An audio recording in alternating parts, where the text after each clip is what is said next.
I say don't think of it as big brother, think of it more as caring mother. And people actually like that idea there as well, because it really does, embrace the idea that this technology is a help for them now rather than a hindrance. First fleet I ran, it was revolutionary to have a mirror below the one so you could see the footwell. And that was viewed as progress. But we are going back to a previous century. Just for me, just touching upon that, from a driver's perspective, the drivers, how do they receive this type of technology from your experience? We actively had customers who couldn't quite understand the difference between years of detection systems to collision prevention systems. So we're going from reactive to proactive to predictive. Yeah. It's very exciting, this. I mean, I know I've been fortunate enough to come down to see you guys and to go to your warehouse and to meet your engineers, and I was quite excited that day. Look, it's a part of the truck, I always think, that people don't realise how important it is. The UK leads the way when it comes to legislation, and also with regard to how safety is viewed. A lot of other countries now are just beginning to develop things like GSR and to understand the full ramifications behind it. If you were to give somebody like me, as an operator, one piece of advice about buying his next vehicle, what would that be? Talking from an AI-generated safety proactive, your predictive perspective. So what would it be? What would I be looking for? What should I get as a minimum? That's a great question. Hello and welcome to Roadway, the podcast. Today we'll be joined by Brigade, and we're going to talk about a very interesting subject. It's a move away from reactive road safety to proactive road safety. How does AI and the latest technology help us going forward? How does it improve the safety of vulnerable road users, but also, more important from my perspective, support and protect the industry we represent, which is coaches, vans and trucks? Well, I am delighted to be joined by Peter Squire and James Ashford. And first of all, I'll just ask you guys just to introduce yourself briefly, starting with you, James. Thanks, Richard. I'm James Ashford. I'm the UK National Sales Manager for Brigade Electronics. Okay. Pete. Yeah, my name is Peter Squire, UK Managing Director.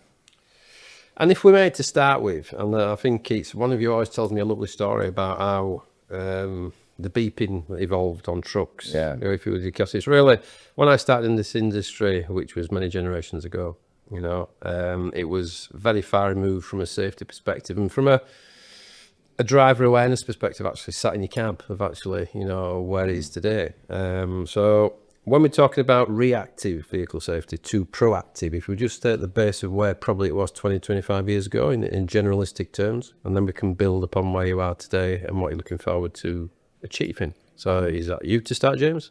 I can do. Well, there's one thing to add to your list was also what AI does to the driver. Because yes, we'll talk about the technology and the road users, and there's the vans and all the other stuff, but there's actually false alarms is one of the key takeaways from having human form recognition, other elements of AI in the technology. And that's a real good point, because I always think everybody always forgets about the driver. And it's certainly on the recent DBS, I'll call it an upgrade, probably the wrong expression, 12, 18 months ago, that occurred in London. They very much became the centre of our focus in terms of ensuring, as did the owners of the vehicles, that they knew exactly what they should be doing and the benefits. But we'll come back to that if we may. So the first question, James, going into, so we talk about AI, we talk about reactive to proactive safety. What does that mean? What is proactive? When we talk about proactive, what does this all mean? So if we think about 20, 25 years ago, a lot of the systems out there were alarms. So they were either alarms or camera systems. So a camera system in many ways is a passive system because it's reliant on the driver looking at the cameras, seeing what's going on around them. Reversing alarms that came out back in the late 70s, early 80s, that Brigade helped to bring to market, were again very much an audible warning to let vulnerable road users know that there was a vehicle was reversing or performing some kind of manoeuvre. But if you think about it, they were very reactive because all they would do is they would give an alert. If it was ignored by the vulnerable road user, if the drivers ignored them, then the problem would be a collision would ensue, which again from there was where we tried to change the narrative moving forward, really, from having a system that perhaps provided false positives. What does false positives? Assume the listeners know as much as I do. Yep. How the technology you guys use. So false positive. So false positive again, and this came out more prevalently when we launched our side detection system using ultrasonics. So it was designed to detect vulnerable road users, cyclists, pedestrians. But what you would find is it would pick up things like street furniture. It would pick up other objects like parked cars. So what would happen then is the drivers would begin to desensitize to the alarms that were going off and begin to ignore it.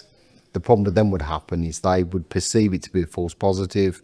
Then there would be a collision with a vulnerable road user or a cyclist, which again is what really mandated the fact that we need to create a more proactive system that would eliminate these false positives or false alerts, but work more proactively so it would still be able to keep vulnerable road users safe. So it's about giving the driver confidence that actually the system is actually, when it goes beep or a camera flash on, there's an issue, it needs to stop, in essence. Absolutely. And if you think about a few years ago when the highway code changed, it introduced the hierarchy of road users, which put a greater accountability on truck drivers, van drivers, bus drivers compared to car, cyclists and also pedestrians really. So whereas it was a great system because it helped to keep those who were more vulnerable more safe, the accountability for truck drivers means they became more reliant on these systems. Although it was always used as a driver's aid, it needed to be a lot more accurate in its way it detected, and also to work to not only notify them of collisions, but prevent them from happening, which is what gave birth to the AI detection within the industry. Okay. And again, just more of a point of reference than anything else, that my experience having run a number of operations is that people are totally unaware how an articulated vehicle moves, unless you've driven one. Whether that be somebody following one or somebody walking around one, that actually it doesn't move like a car. So it does. The bit behind it will probably go in the opposite direction to the bit in the front, especially when it's manoeuvring. So this is why the advent and the improvement, certainly first fleet I ran, it was revolutionary to have a mirror below the one so you could see the footwell. And that was viewed as progress. But we are going back to a previous century. Just for me, just touching upon that, from a driver's perspective, I'm sure the drivers, how do they receive this type of technology from your experience? Initially, many years ago, when we first started to introduce the systems, we were hit with quite a bit of, what was the word? Skepticism is probably a better word to use. Some of them would be dead against it. But a lot of it came down to the fact is there was no education in the industry. Products were put on, drivers were told to get in the truck and just to get used to the system. What we did find there was a marked increase between those who were just given a system and those who were educated on how the system worked. So, and I think initially it was just an audio alarm, or a little speaker, and now there's combinations depending on what product you get, of whether you've got a sort of traffic light system, toner alarms that increase in volume, a whole variety of different audios, which is kind of leans into the argument about fleets having one standardized product across the whole fleet, because I can imagine if people have got different systems, you might have different alarm solutions. So maybe the industry seems something the RHA could sponsor, is standardization of what the drivers are receiving could be something to look at. I think it's a really good point, is that, Peter, because I know from experience in most fleets will have 2 or 3 different types of trucks. I would suggest, exactly scanning your valve, man.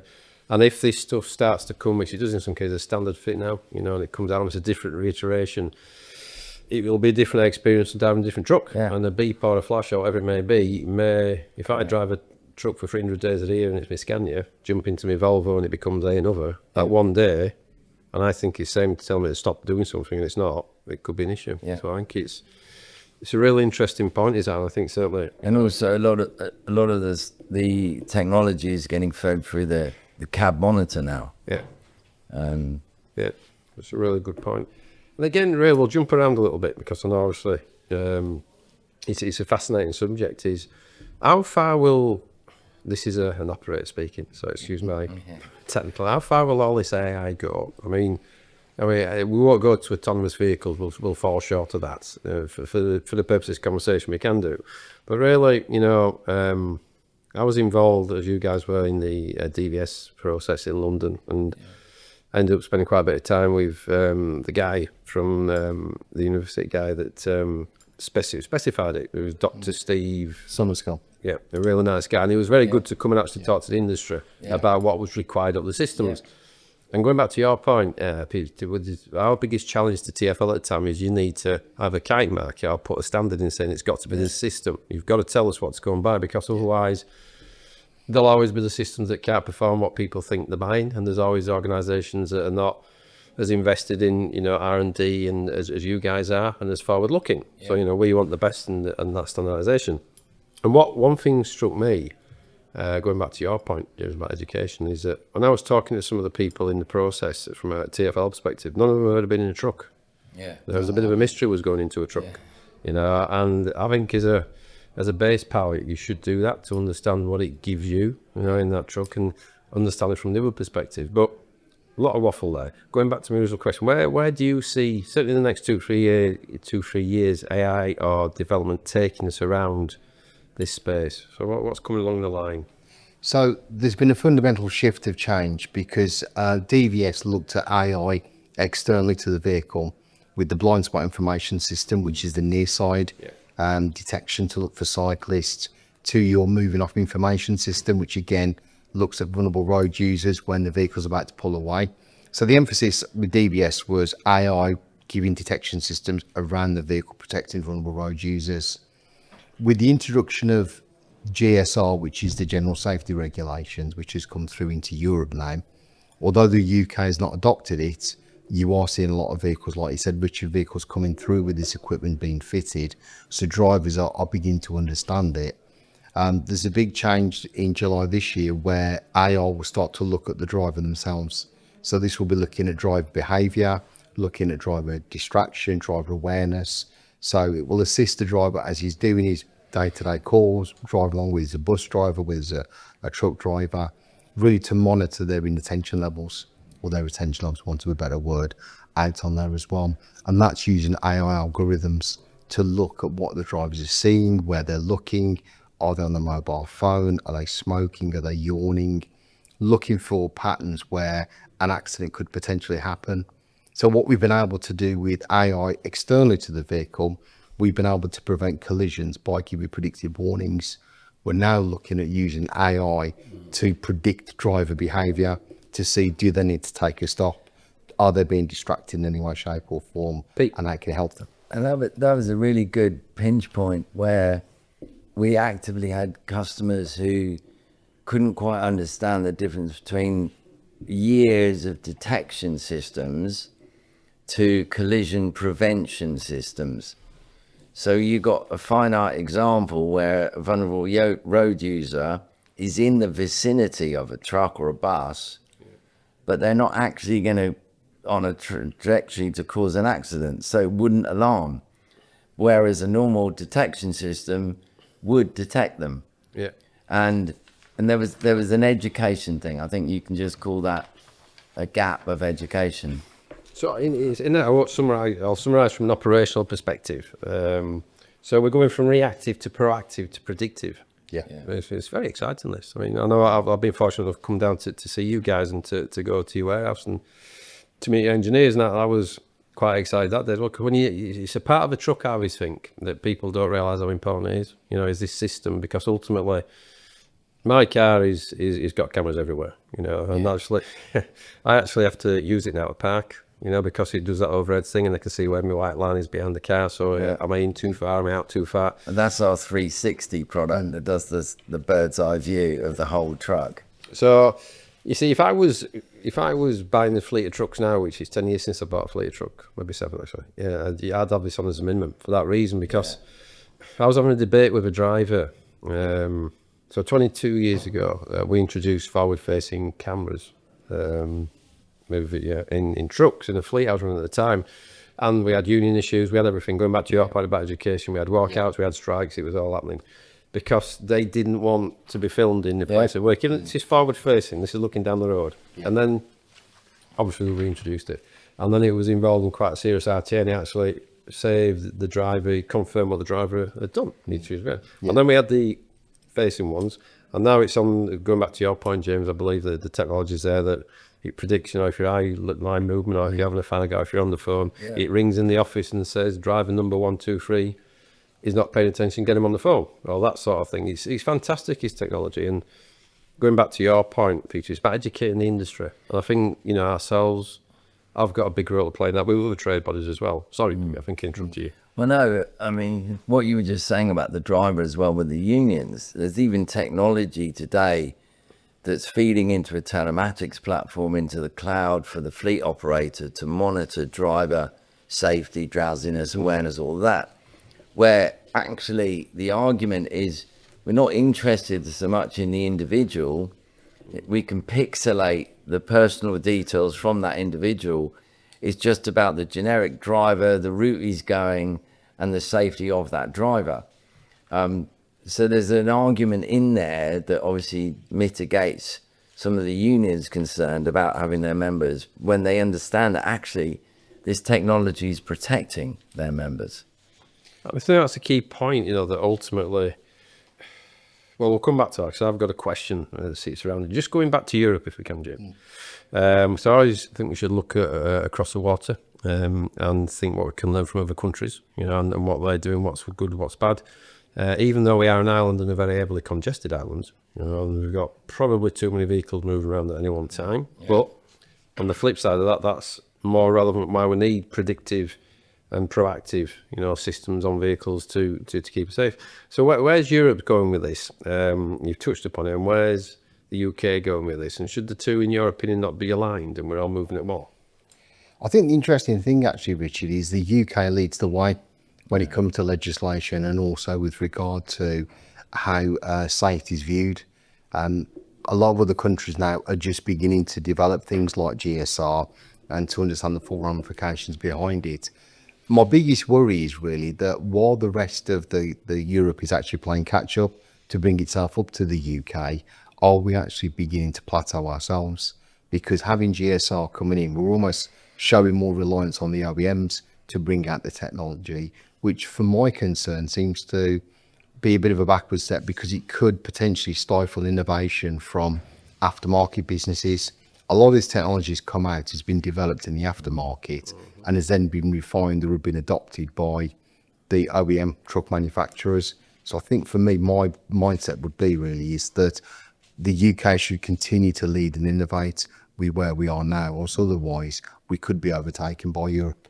And our international marketing manager, Emily, was talking to David about that exact point the other day, to make representation to the GSR standard, because some of the technologies coming out on standard fit, because the length of procurement for OEMs is not where we are with this subject of AI and camera technologies. So if they take away the ability to fit it aftermarket, that could impact health and safety and put it back a little bit, which is the argument. And again, obviously Brigade's a global business. I'm saying obviously, just for example, Brigade is a global business. And this is a question. There is a school of argument, there's a school of thought that says in 10, 15 years' time that a lot of the OEMs will be based in China, and the Chinese will be producing the electric trucks because they like to do with the cars. So you get something that's very similar, but it's about 35, 50 grand less. And they've already got a prototype, which I'm sure you've seen. I think it's over in the UK now. It's a little bit bigger than a normal truck, and it's a bit of a different shape, and it's got a seat, just one seat, and you're driving like a thing. But that will develop. So in terms from your perspective, obviously, are you actually involved with the Chinese manufacturers as well, or is that something that you're aware of, or is it, not just when you say OEMs, everyone says, I can never think MAN, DAF, Daimler, blah, blah, blah. But there's also that emerging market, I think of potentially Chinese truck manufacturers, that'll probably have something to say, and you can be sure.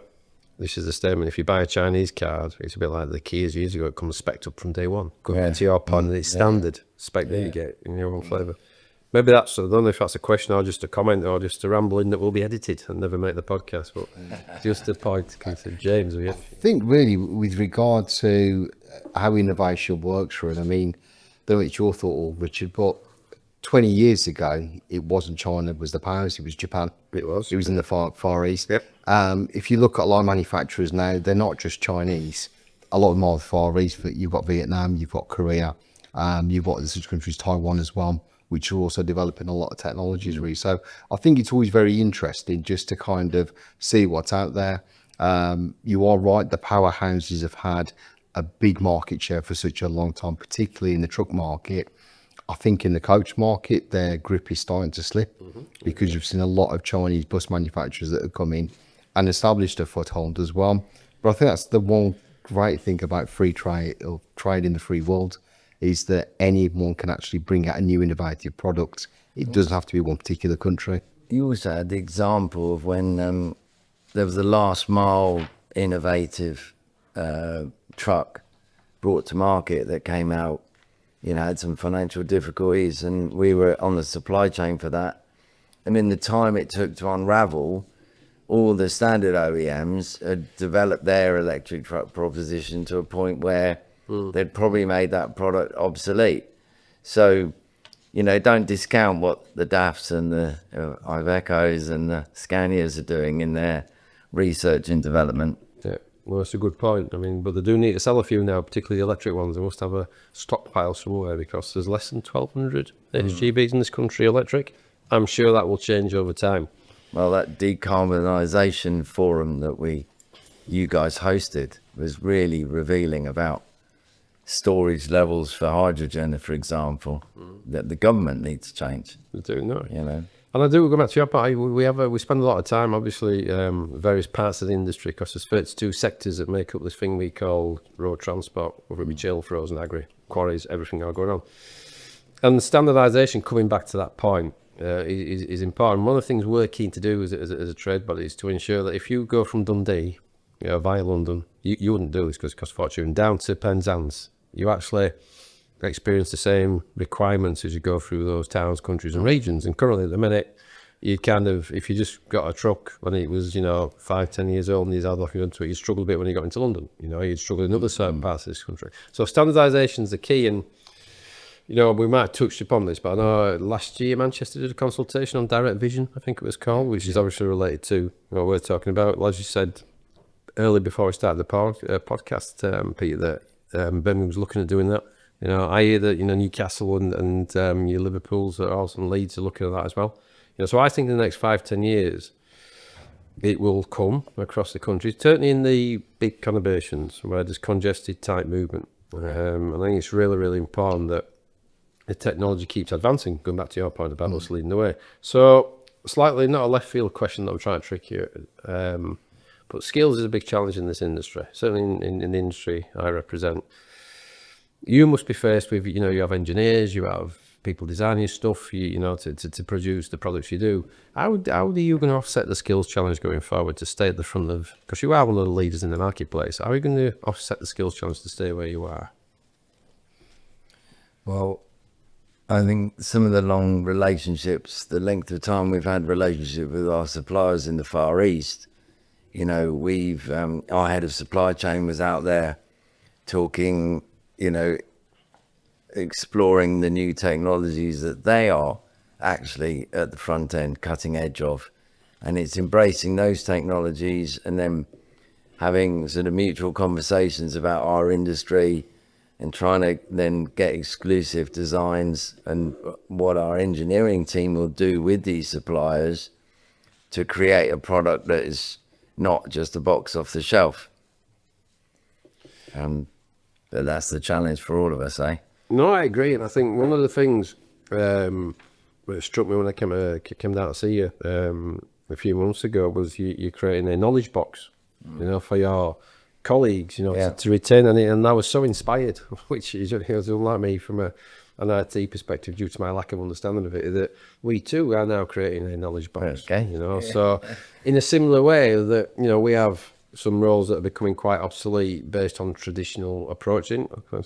So now we're going to create this is a non-IT person's way of speaking, this bank where you can just talk to it and tell it stuff. And then in future generations, that stuff can be accessed. So I think it's the technology enables us to do that. Then. That was all inspired by that visit on that Monday afternoon. James.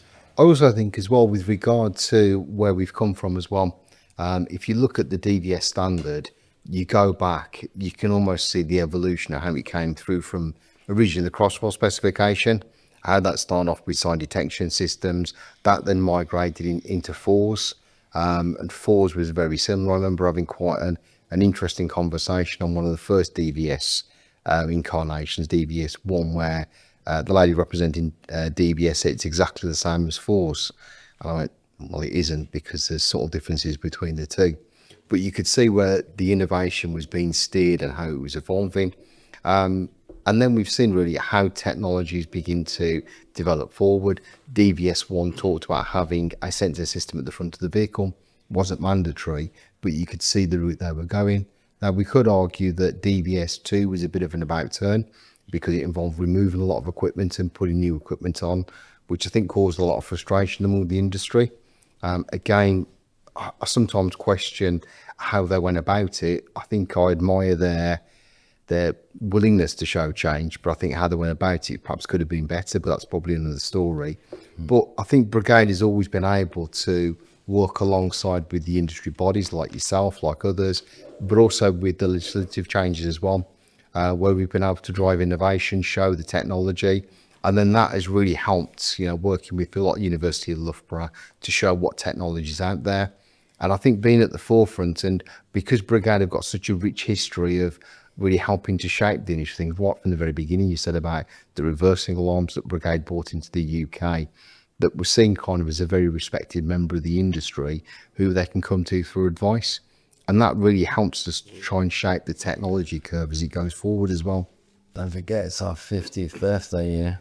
Indeed, 50 years young.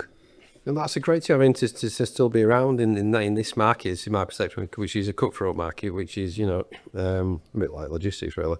No, it's a credit to the business and the organisation. We've got two questions, gone so quick as this. We've got two questions left. Yeah. And you've kind of touched upon this, James. So how do we... So we've gone from reactive to proactive and we're moving towards predictive now. Yeah. I think is roughly where my mind is with this. If we're breaking those three pillars, how do we communicate this better collectively to the industry, do you think? If you could have one or two wishes, what would they be to improve communication? I think really it's the fact about having people embracing it. And I think the drivers are beginning to do that now. Just as little as 10 years ago, drivers were very resistant to this type of technology. You probably heard the expression, it's a spy in the cab. Mm-hmm. Now all of a sudden that mindset has now changed. It's a witness in the cab. But now we're looking at this is a trusted friend in the cab. This is there to support the drivers. And I think it's having the younger generation or the newer generation of drivers coming through has had a great impact on, let's say, the more mature generation, because we're not seeing that same kind of resistance anymore. Yeah. They're seeing that this is benefiting them. The same way with new technology coming in cars. We look at reversing sensors. People will ask for this equipment as standard now, because it becomes, like, as it says, standard. It's what people want. And I think really having that kind of the driver and the culture being embracing it now and accepting it and not viewing it as something that's out to get them, but out to help them. I sometimes use the analogy and people laugh at me. I say, don't think of it as big brother. Think of it more as caring mother. And people actually like that idea then as well, because it really does, embrace the idea that this technology is a help for them now rather than a hindrance. But I think to add to that, in every sector, there's a challenge on who's communicating it, who you trust, whose opinions do you trust, who's, the formats. I mean, you don't have to look too far across the pond to see the levels of disinformation and that's magnified by social media and all the other platforms.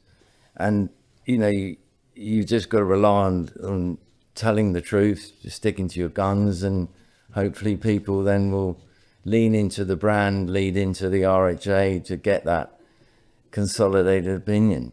No, I agree, and I think you touched upon it, James. Is one of those going back to my operational days, and one of the best ways to get the buy-in for the truck is to get the drivers to buy into what you try to achieve. Yeah, and this the age-old one is many years ago I changed. I was working from the US, bought MANs, And they got the 5 trucks and they all drove them for a week, so they could all have a go, and they voted on it, which one to have. Yeah. And the Volvo one, you know, over resoundingly, and that's what I went for. But as soon as we went there, you know, it's about getting to buying technology. My last question is, if you were to give somebody like me as an operator one piece of advice about buying his next vehicle, what would that be? Not particularly the spec of, you know, if a scanning better than the Volvo. I'm talking from an AI generated safety proactive, you know, your predictive perspective. So what would it be? What would I be looking for? What should I get as a minimum? That's a great question. That's it. We'll come back. It's an absolutely great question. I think if I may, the one thing that new trucks aren't touching, we've touched on the slight differentiation levels of technology with cameras and things coming off as standard fit. There's 2 points. The first point is if you want to tick a box for compliance. Yep. And where we come from is actually making sure that vulnerable saved users and gaps are filled. Yep. And the second one is recording. You know, the OEMs won't touch the black box, the mobile digital recorder, MDR, in the cab, which is then sent to the cloud for, you know, evidence-based, because the camera doesn't lie. You know, we've done 50 years of saving accidents, and now we have it recorded. You know, we're saving reputations, we're saving driver licenses, imprisonment, all sorts of things, reputational risk, by proving an evidence that it wasn't the driver's fault, by recording that can be shown accessed really quickly or sent to an insurance company really quickly. So it's the recording and the mobile digital recorders, because of data protection, is something the OEMs are unlikely to look at for quite a long time to come. So if you're buying a new truck, you can put an AI box in to make the cameras, or some of the cameras, AI, which is just a box we sell. And likewise with fleets with old technology, you can also put a simple unit in to elevate all those old cameras into AI cameras, but also then put a mobile digital recorder into that new truck to record footage and do something with that data. And I think that's a great answer. And anything to add to that, James? I think it's a really good answer. For me, actually, it's about collaboration as well.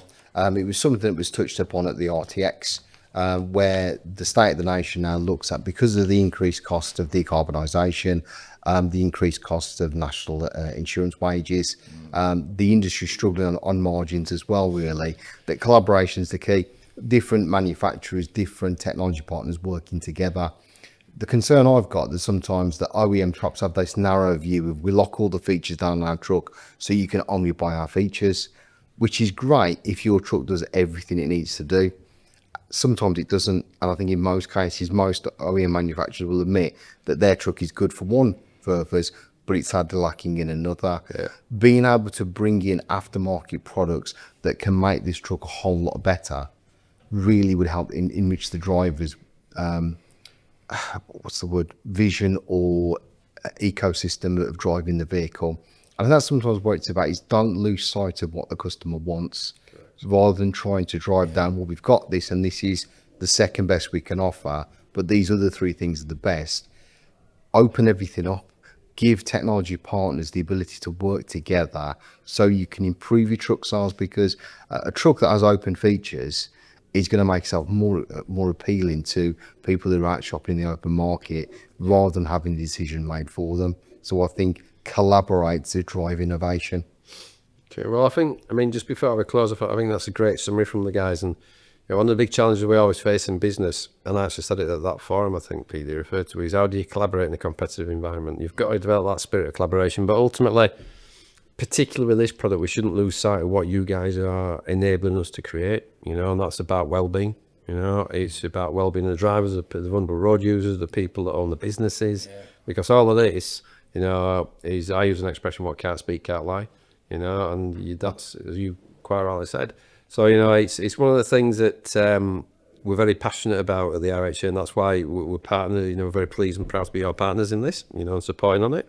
And when we launch the Wellbeing Charter later on this year, which will pick up on wellbeing, this will be an important part of that, because it's about the well-being of the person. So now people have got used to it, you know. So the driver, you went from saying, 20 years ago, oh dear, now they actually see it as, it's my friend, who sits next to me.